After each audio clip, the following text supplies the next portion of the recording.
A morte da morte. Na verdade, hoje é um dia que não é muito fácil de pregar esse assunto. E eu deveria pregar sobre nascimento, mas eu havia preparado este tema para ser pregado num outro sábado. E eu achei que ele não estava maduro. E eu disse aos meus colegas pastores aqui do NASP o seguinte: são 43 anos pregando a palavra, Jorge. Dia 24 de setembro passado, completei 43 anos. E pastor Narciso, não me lembro de um sermão ter me dado tanto trabalho. Talvez pelo fato de estar mexendo com aquilo que é a coqueluche do inimigo. A morte, a destruição, a perda. No mesmo instante que eu sinto que trabalhei muito, eu sinto também que Deus tem uma bênção grande. E eu vou pedir a você que se concentre ao máximo que você puder, para não perder nada. Por favor. Nestes últimos meses, neste ano, no ano passado, nós perdemos tanta gente aqui da nossa igreja. Perdemos para a morte, mas ganhamos para o descanso eterno de Deus. Se eu esqueci de alguém, não me apedrejem, por favor, porque a nossa mente não é infinita. Pérola Rassi, Lloyd Simão, Elvira Camacho, Everaldo Félix, José Augusto Filho, Jupira Reis, Lloyd Lima, Nilza Krieger, Sônia Peixoto, pastor Celestino, pastor Torres, pastor Gustavo Pires, Ana Carnassali, Duilinho, Luiz de Luca, Silvia Ferraz, Averoca, Mário Diniz de Araújo e alguns outros mais. Eu quero destacar que o que vale é a fidelidade. Não é se viveu 50, 60, 90 ou 120. Ou se viveu só 30, ou 20, ou 10. É a fidelidade no período em que viveu. Queria mostrar a imagem de um destes, só um. Faz uma gentileza de pôr na tela para mim, se for possível. O irmão Mário, ele fazia questão de chegar cedo na igreja. E uma das razões, a esposa me confidenciou, é que ele gostava de me contemplar subindo aí a rampa para me dizer: bom dia, povo de Deus. No começo do mês passado, ele descansou no Senhor. Mas a fidelidade é uma coisa que não pode jamais ser desprezada, porque a palavra de Deus diz assim: ser fiel até a morte. E o que Deus diz? Dar-te-ei a coroa da vida. No dia 28 do mesmo mês em que ele faleceu, a família entregou o último dízimo dele. Eu tenho um bilhete que veio junto, vou mostrar para vocês. Senhor tesoureiro, este é o último dízimo de Mário Diniz Araújo, faleceu no dia 6. Podem tirar da tela. Ser fiel até a morte. A morte é uma coisa que causa uma tremenda comoção. Algumas pessoas brincam com a morte, não é? Tem até um indivíduo que fez um vídeo aí, dizendo que a morte chega e faz, e colhe a pessoa. Mas alguns brincam com ela, de verdade. E outros tantos, acho que muitos mais, têm muito medo dela. O que é a morte? Você jamais vai saber como será a morte da morte se você não sabe o que é a morte. Porque os inimigos invisíveis, eles são mais difíceis de serem combatidos. Quando é um inimigo visível, por exemplo, quando alguém é traído por um amigo, que na verdade não é amigo, porque amigo não trai, dá um mal-estar tremendo, muito mais do que se fosse traído por uma pessoa estranha. Mas era meu amigo, não era?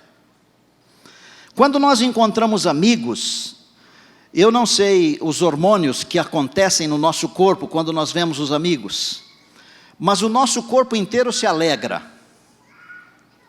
Eu tenho encontrado os irmãos por aí, no sacolão, no mercado, aqui na igreja, no shopping, em todos os lugares. E às vezes até na rua, não é, doutor Belisário?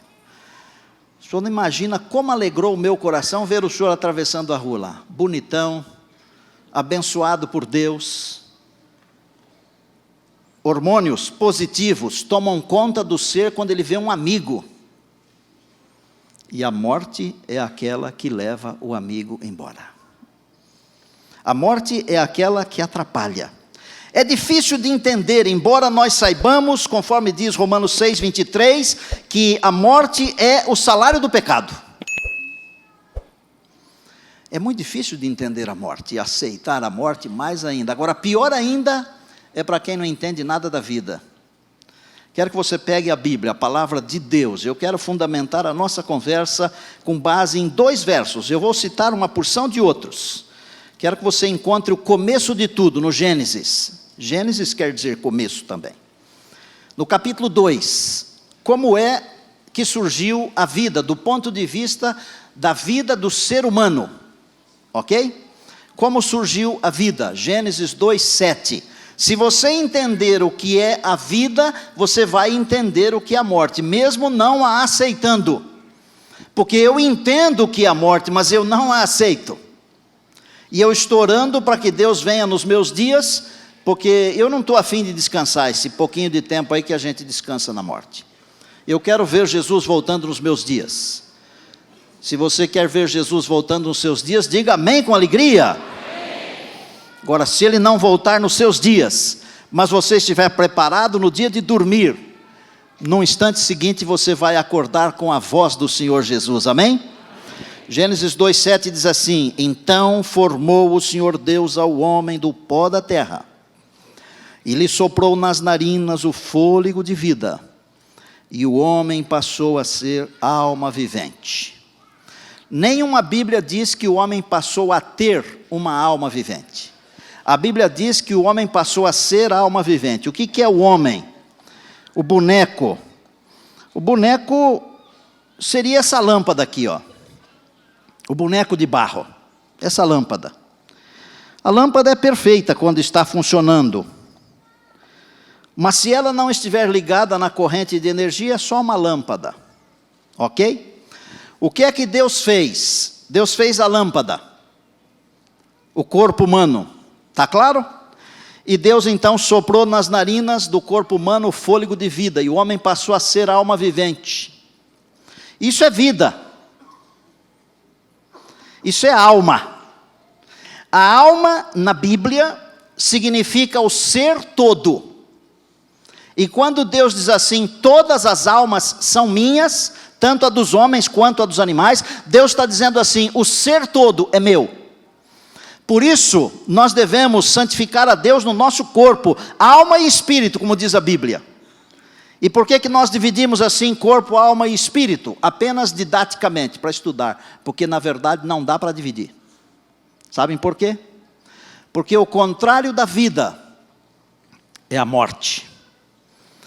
Se a fórmula da vida é um corpo inerte, perfeito, mas inerte, recebendo o sopro de Deus, que em muitos lugares a Bíblia chama de espírito, o sopro, o fôlego de vida, passou a ser a alma vivente. Eclesiastes 12:7, rapidamente. Se a fórmula da vida é um corpo com o sopro de Deus, tornando uma alma vivente, a fórmula da morte é Eclesiastes 12:7. Achou? E o pó volta à terra. Como? Como era. E o espírito, e eu falei agora há pouco que o sopro de vida, em alguns lugares na Bíblia é chamado de espírito. E o pó volta à terra como era, e o espírito volta para Deus que o deu. Se na vida, Deus pegou o corpo morto, inerte, embora perfeito, soprou nele o fôlego de vida, ele passou a ser alma vivente. Quando morre acontece exatamente o oposto, o contrário. O fôlego de vida vai embora, a alma deixa de existir. Se alguém algum dia falar para você que tem uma alma penada por aí, é mentira. E sabe quem gosta dessas mentiras? João 8,44 diz, o diabo, que é o pai da mentira, que lá no jardim do Éden também inventou a mentira. E lá no céu também inventou a mentira. A alma que pecar, essa morrerá, diz a palavra. A morte é a cessação da vida. E se vocês quiserem textos bíblicos, eu tenho à vontade Jó 3, 11 a 13, 14, 12, Salmo 13, 3, Jeremias 51, 39, Daniel 12, 2, João 11, 25. A morte é a cessação completa da vida. É um estado de inconsciência em que não há pensamentos, emoções, obras, nem relacionamentos de qualquer tipo que seja. Nada. E a palavra de Deus diz assim, Eclesiastes 9, 5 e 6. Os mortos não sabem coisa nenhuma do que se passa debaixo do sol. Nada. Quando alguém falar para você de reencarnação, não é bíblico. E se não é bíblico, não é de Deus. Me perdoem se eu tiver aqui algum espiritualista me ouvindo ou me acompanhando pela internet. Isso aqui não é uma crítica. Isso aqui é bênção da palavra de Deus. Não foi Deus que inventou. E quando Deus não inventa, é ruim. Porque a Bíblia diz que tudo que Deus faz é bom. Se não foi Deus que inventou, não é bom. Se falarem para você que quando morre vira uma estrela, já ouviu isso? Uma pessoa boa, não, olha para o céu, nasceu uma estrela. É mentira. Porque é gostoso você pensar assim, puxa vida, aquela estrela lá é o meu pai. Conforta o coração, mas muito mais conforta o coração saber que os mortos estão dormindo, esperando o dia da volta de Jesus. E se foram bons, serão chamados e viverão para sempre. Se disserem que vai para o céu, na hora que morrem, também é mentira. Se disserem que vai para o purgatório, para o inferno, ou para etc., também é mentira. Satanás não se cansa de mentir. E a minha Bíblia, a sua Bíblia, em Mateus 24, 24, ela diz que nos últimos tempos ele trabalharia tão arduamente que tentaria enganar até os próprios escolhidos. Os próprios eleitos. Quer saber? Nos últimos dias, as tentações serão tão fortes que pode ser que o inimigo faça aparecer uma pessoa querida da sua família que já foi embora há muito tempo. Mas saiba que não é a pessoa da sua família. Sabe até o que o inimigo pode fazer? Fazer aparecer um animalzinho de estimação que você teve quando era criança. E eu já contei para vocês, está num dos meus livros, o Brutus, que aos 10 anos de idade ele morreu atropelado por uma caminhonete. E eu fico pensando, se um dia o Brutus aparecer na minha frente, nesta vida aqui, não é o Brutus, é um anjo do mal. Porque ele era muito meu amigo, amado demais. Até hoje eu sinto certo arrepio quando eu falo dele. Garoto, ele ia na escola comigo, fazia de tudo. O inimigo vai fazer isso. E sabe qual é a última coisa que o inimigo vai tentar fazer para tentar enganar você? Imitar a volta de Jesus.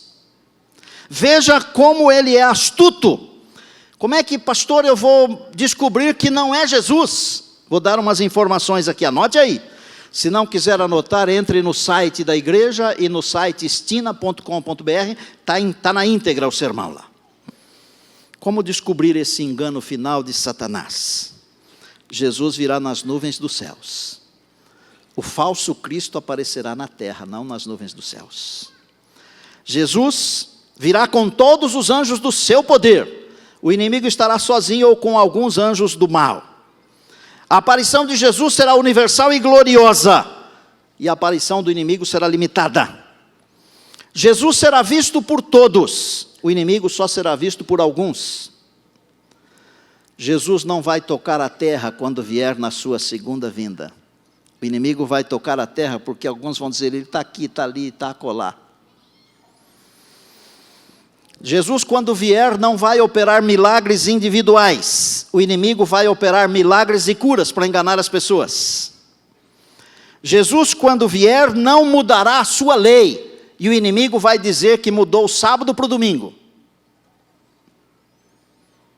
Um último. Na volta de Jesus, existe a destruição dos ímpios que estiverem vivos. Na aparição de Satanás, não há destruição dos ímpios. Se você quiser ser enganado, você pode. Agora aqui você tem pastores que vacinam você para não ser enganado. E sabe qual é a melhor vacina que eu posso oferecer para você? Jesus me ensinou a vacina. João 5,39 diz: examinais as Escrituras, porque julgais ter nelas a vida eterna, e são elas mesmas que testificam de mim. Se você ficar fiado na Escritura, você não vai ser enganado. A morte é um quinhão, embora indesejado. Ezequiel 12,4 diz: a alma que pecar, essa morrerá.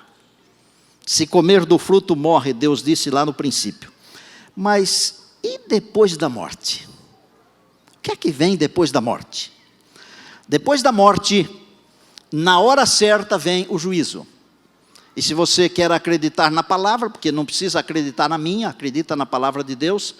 Hebreus 9, 27 e 28, a palavra diz assim: assim como ao homem está determinado morrer uma única vez, e depois disso vem o juízo, quantas vezes o homem morre? Uma só vez. E depois dessa uma só vez vem o quê? O juízo. Quando Paulo escreveu: o salário do pecado é a morte, mas o dom gratuito de Deus é a vida eterna em Cristo Jesus, dá a impressão que salário vem de sal. Dá a impressão, porque num passado bem distante, o pagamento aos soldados era feito com sal, um soldo. O salário é um pagamento. E nesse texto aqui estão dois senhores reivindicando o direito de pagar um salário. E eu vou dizer para você, seja você empregado ou não, um dia você vai receber um salário de um senhor que é Satanás. O salário dele é a morte. Mas se o seu senhor for o Senhor Jesus, o mesmo texto que diz: o salário do pecado é a morte, mas o dom gratuito de Deus é a vida eterna. O meu salário, pela graça de Deus, não será a morte. O meu salário, pela graça de Deus, será a vida eterna. E o que é que a minha igreja diz? O seu salário será a vida eterna, não será a morte. A morte é algo tão terrível, professor Zorzinho, e você enfrentou esses dias aí a morte. Sabe bem o que eu estou falando.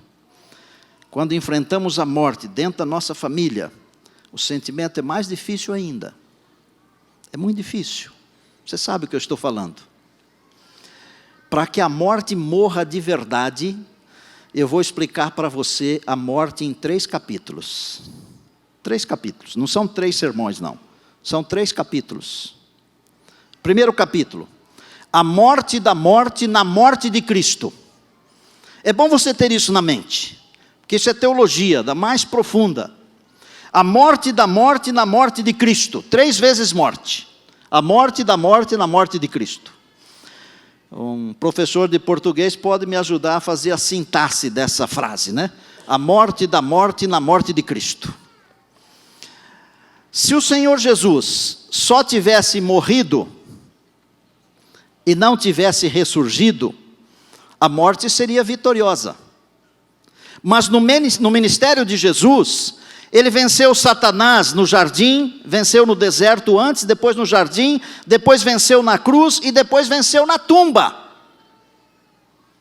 E quando o anjo apareceu, conforme Mateus 28, o inimigo tensionava fazer com que Jesus ficasse prisioneiro da morte eternamente. Imagine que confusão daria se Jesus não tivesse saído do túmulo. Elias teria que voltar da eternidade para morrer.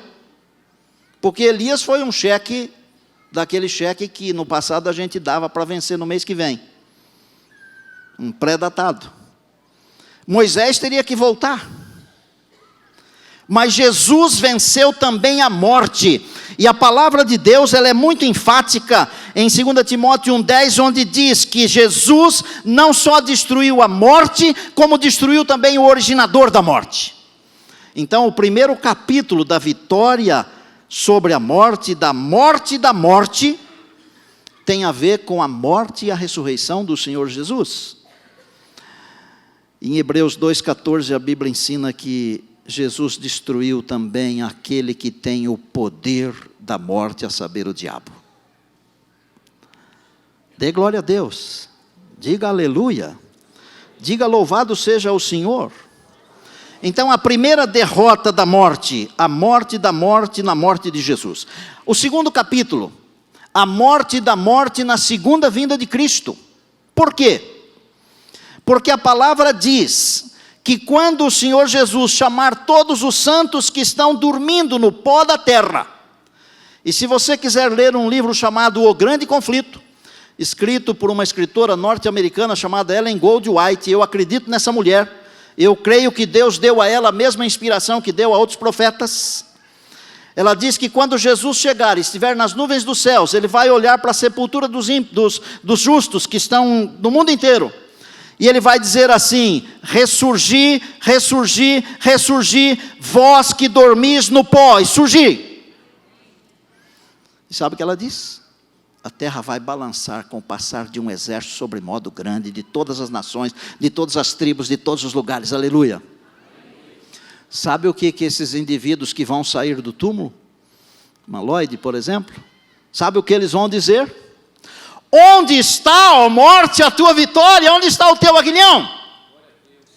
Será um grito de vitória, porque na segunda vinda de Cristo é o segundo capítulo da morte da morte. Gente, olhem para a volta de Jesus, por um instante, por favor.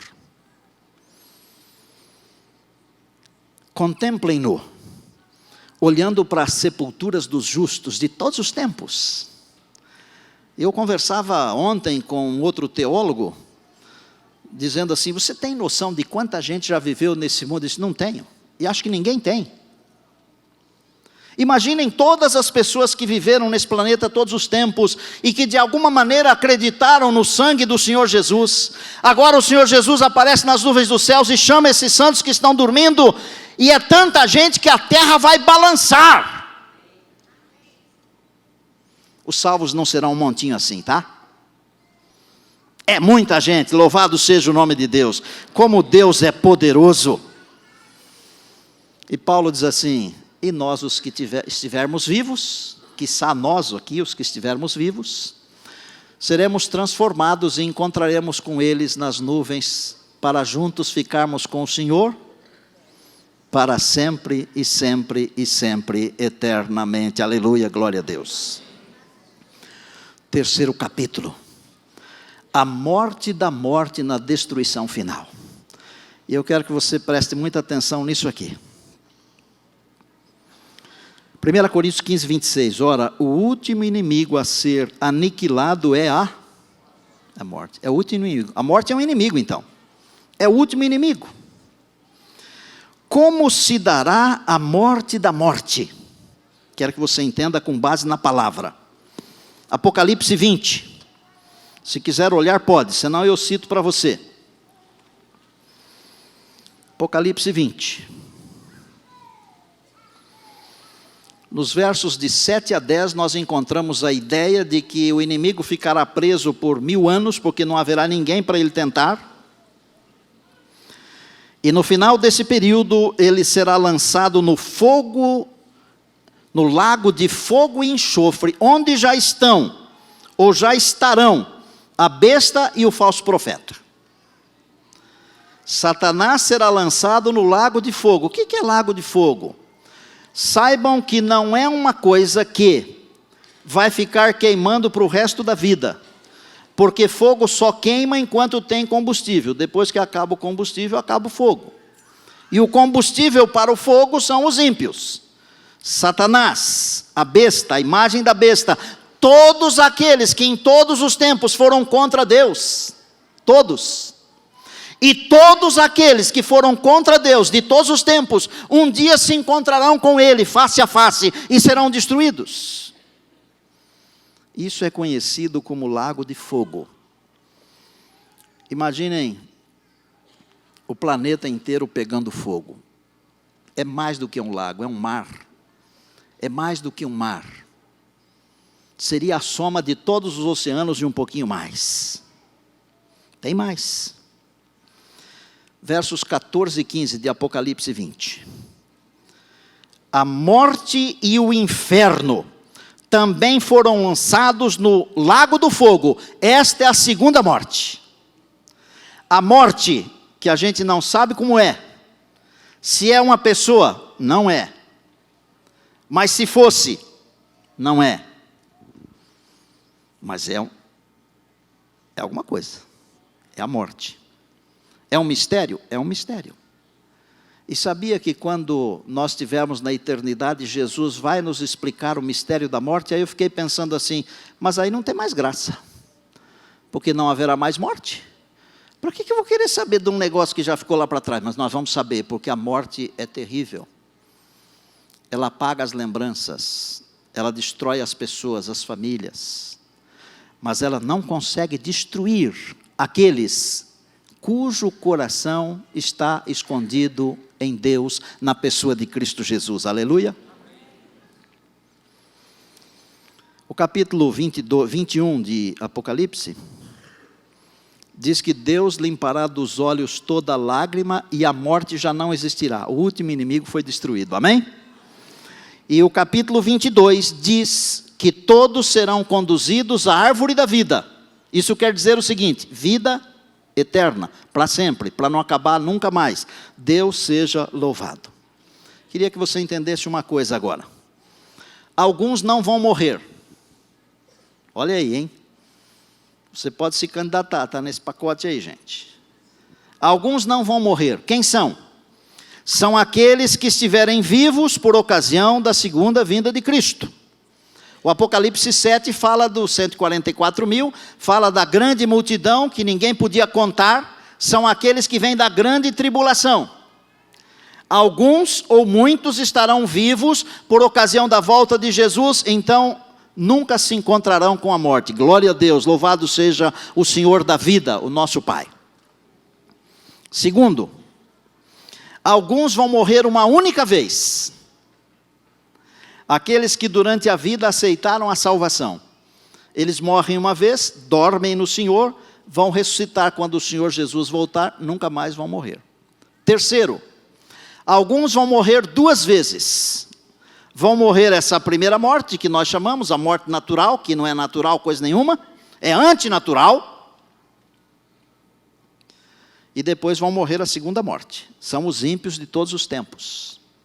Mas quer saber? Tem um grupo que vai morrer 3 vezes. Uau! Essa turma não presta mesmo, viu?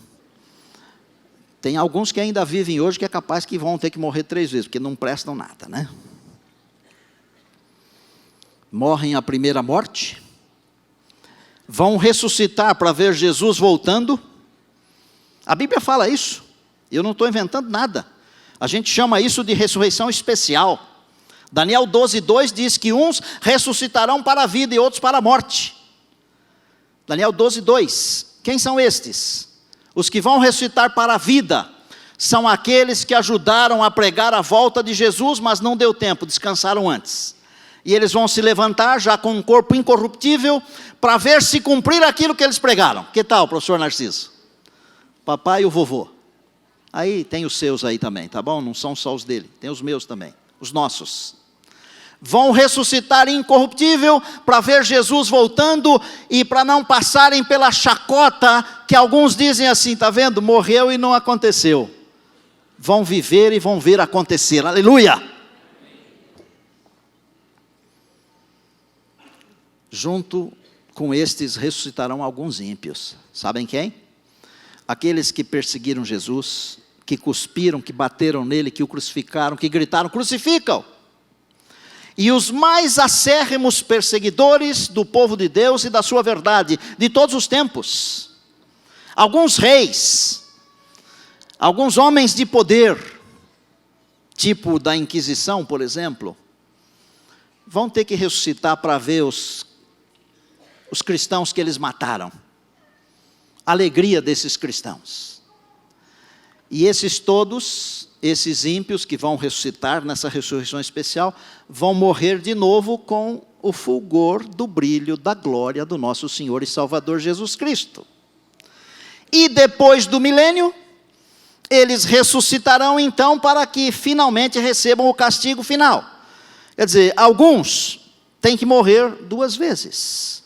Irmãos, com todos esses conceitos na cabeça, dá para entender que é bem-aventurado aquele que agora descansa no Senhor? Dá ou não dá? Aleluia! Dá para entender que aos olhos de Deus é preciosa a morte dos seus santos? Dá ou não dá? Amados, eu vou para o final. Como Deus fará para trazer de volta as pessoas à vida? Do mesmo jeito que Deus fez para criar. O Deus que pegou o pó da terra e deu um assopro no boneco e virou gente, é o mesmo Deus que pode juntar todas as cinzas, que pode juntar todo o pó. E nós somos pó. Eu hoje estou usando uma abotoadura num sentido assim de homenagem. Essa abotoadura pertencia ao meu cunhado, que eu nem conheci, que morreu aos 12 anos, atropelado em frente à igreja. A mãe da minha esposa, que eu não gosto de chamar de sogra, foi uma mãe para mim também, ela fez questão que eu usasse isso aqui algum dia, porque o filho queria ser pastor, e não deu tempo. E eu uso com o maior prazer, com a maior alegria no coração. Não falo orgulho, mas alegria no coração. É um menino que está descansando. Um pouquinho antes da avó descansar, eu fui até o cemitério, porque tínhamos que exumar os ossos. Mais de 30 anos sepultado, um garoto de 12 anos, de terninho, com aquelas riscas de giz. Naquele tempo os ternos tinham um bolso externo assim, que era costurado por fora, tipo um pesponto, né? Aquele pedaço de tecido estava intacto. Aquele pedaço, porque ele não teve contato com o corpo. E quando estava lá fazendo aquele trabalho doloroso, eu fui ao túmulo do meu pai também, da minha mãe, e eu fiquei pensando que um dia aqueles túmulos e outros tantos vão se abrir.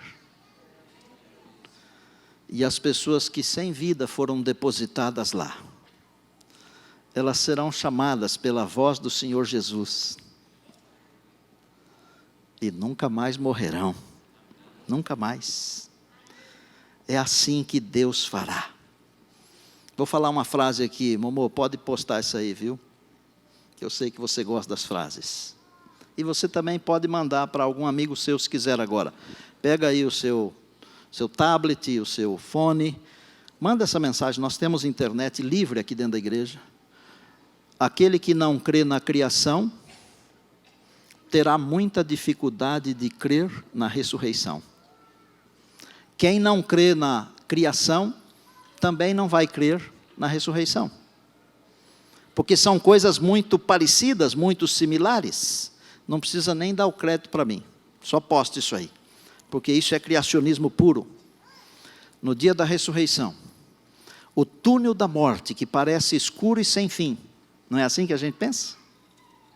Pastor Gustavo, que nós fomos lá fazer a unção dele, né? Foi um dia de glória, né, Wander, aquele dia lá, aquela tarde de sábado, né? Né, Nani? No dia da ressurreição, o túnel da morte, que parece escuro e sem fim, se parecerá muito mais com um breve suspiro, com um breve descanso, um breve cochilo. O Senhor Jesus está voltando. Em Isaías 65, ele prometeu um novo céu e uma nova terra, onde haverá justiça, que aqui não tem. Tem? Não tem.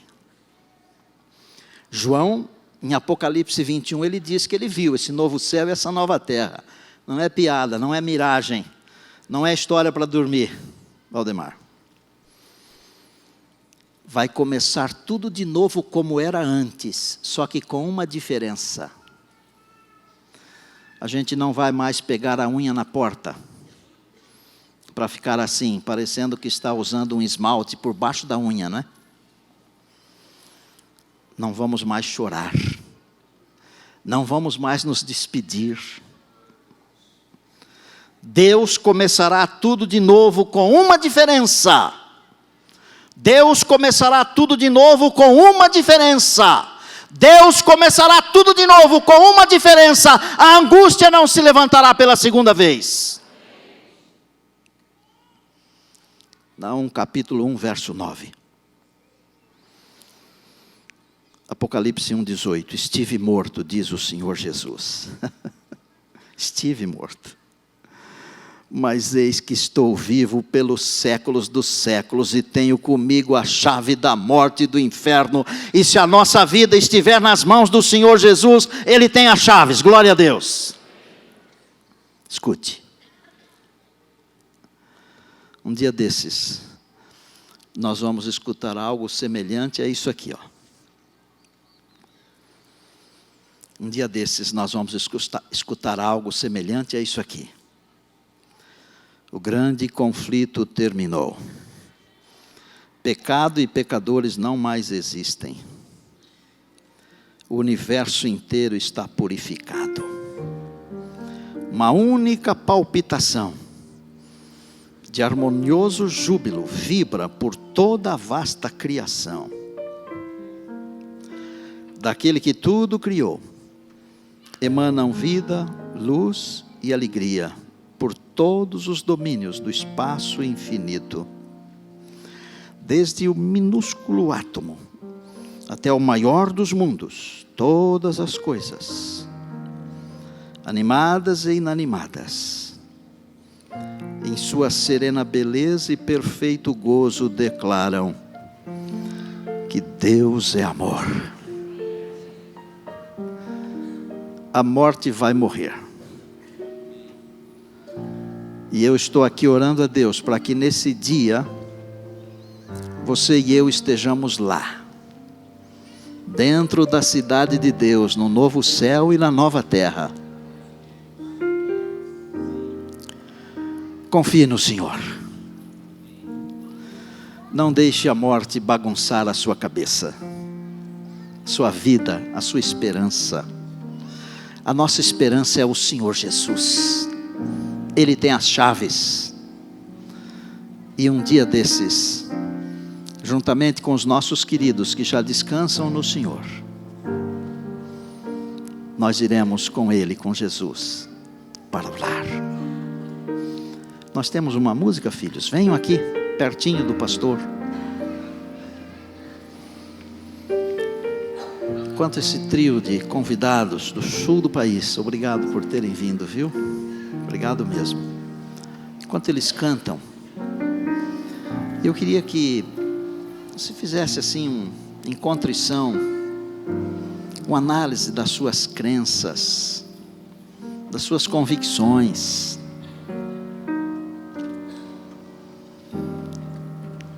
Projete as suas convicções para aquele que venceu a morte. Projete as suas convicções para aquele que tem as chaves. Projete suas convicções para aquele que muito em breve voltará e nos dará a vida imortal, nos concederá o dom da imortalidade. Eu quero que você ore enquanto o nosso grupo estiver cantando. Se você quiser ficar em pé, num sentido assim de dizer: Senhor, eu estou aqui, ó. Eu confio nisso que a Tua palavra me ensinou hoje. E eu espero a Tua salvação. Faça isso.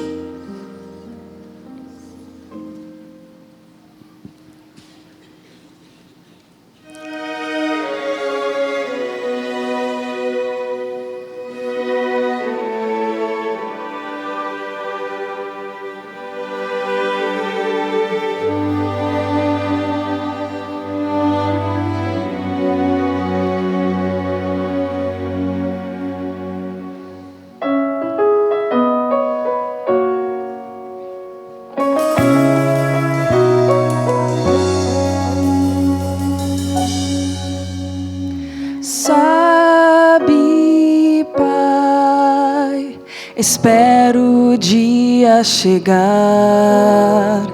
lá do céu, ouvir a trombeta tocar, uma luz a brilhar com o teu esplendor.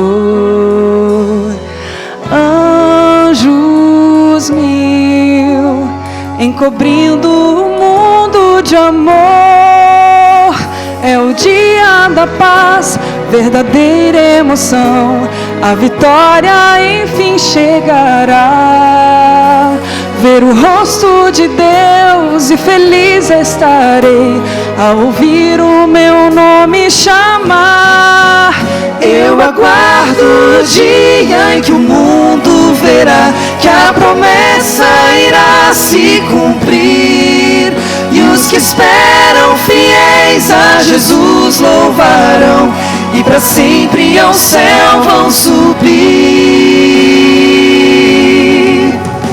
Posso abraçar quem eu tanto amei, e um dia perdi, pois a morte levou. Com Jesus então eu serei feliz,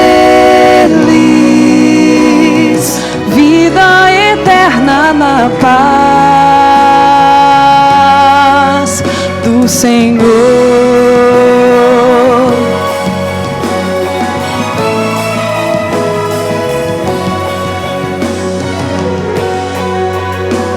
Sabe, Pai, espero o dia chegar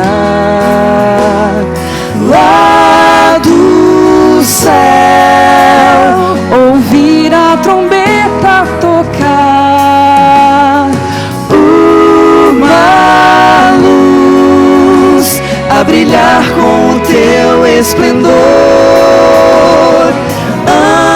Anjos mil encobrindo o mundo de amor.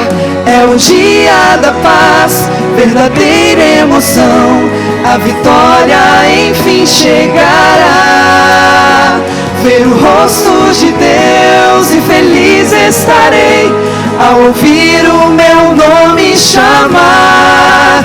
Eu aguardo o dia em que o mundo verá que a promessa irá se cumprir, e os que esperam fiéis a Jesus louvarão e para sempre ao céu vão subir. Posso abraçar quem eu tanto amei, e um dia perdi, pois a morte levou. Com Jesus então eu serei feliz, vida eterna na paz do Senhor. Eu aguardo ansioso a volta do meu Redentor. Cantarei a canção da vitória de Cristo Jesus Salvador. Eu aguardo o dia em que o mundo verá que a promessa irá se cumprir, e os que esperam fiéis a Jesus louvarão e para sempre ao céu vão subir.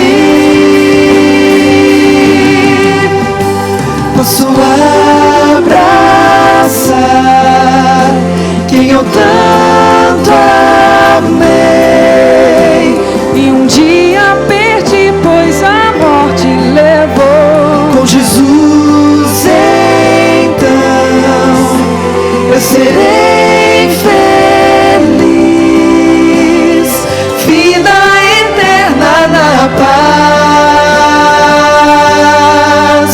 do Senhor.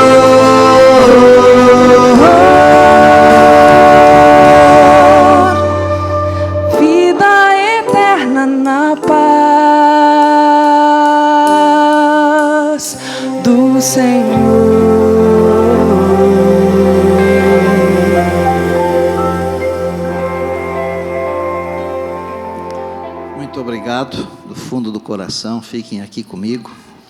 Obrigado também ao nosso pessoal de música que tem nos ajudado. Eu estou muito feliz porque ultimamente nós conseguimos ajustar tão bem as coisas que vocês percebem que tudo combina para alcançar um objetivo, não é?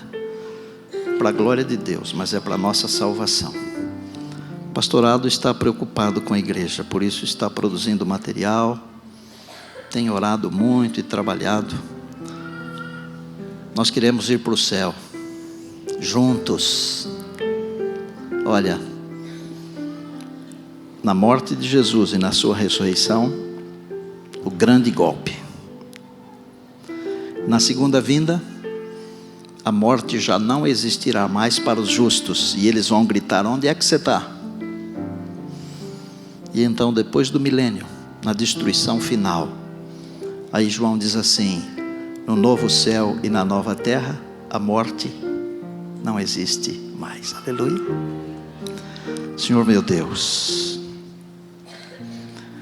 obrigado porque a tua provisão é divinal, mas ela alcança o nosso coração e nós conseguimos entender, mesmo uma coisa tão sobrenatural assim, que no Senhor Jesus nós temos vida eterna desde já. Se a morte nos levar, será um cochilo de nada, porque o Senhor vai nos chamar outra vez. Se estivermos vivos quando Jesus regressar, que nós sejamos fiéis e leais. Pai querido, olha para nós aqui. Obrigado por tantas bênçãos e tantas graças, tanto conhecimento, meu Deus. Que palavra, a tua palavra, louvado seja o teu nome. Um dia nós queremos comemorar contigo a vitória sobre a morte. Queremos comemorar contigo um novo céu e uma nova terra onde não há mais morte. Quero que o Senhor abençoe todos os que estamos aqui agora, Pai, com a certeza da salvação em Jesus. Quero que o Senhor abençoe os que estão nos acompanhando pela internet agora, com a certeza da salvação em Jesus. E alguém que verá esse vídeo em algum outro momento, que esse alguém também tenha a certeza da salvação em Jesus. É no nome dEle, Salvador e Senhor da nossa vida, honrado para todos sempre, que nós oramos. Amém.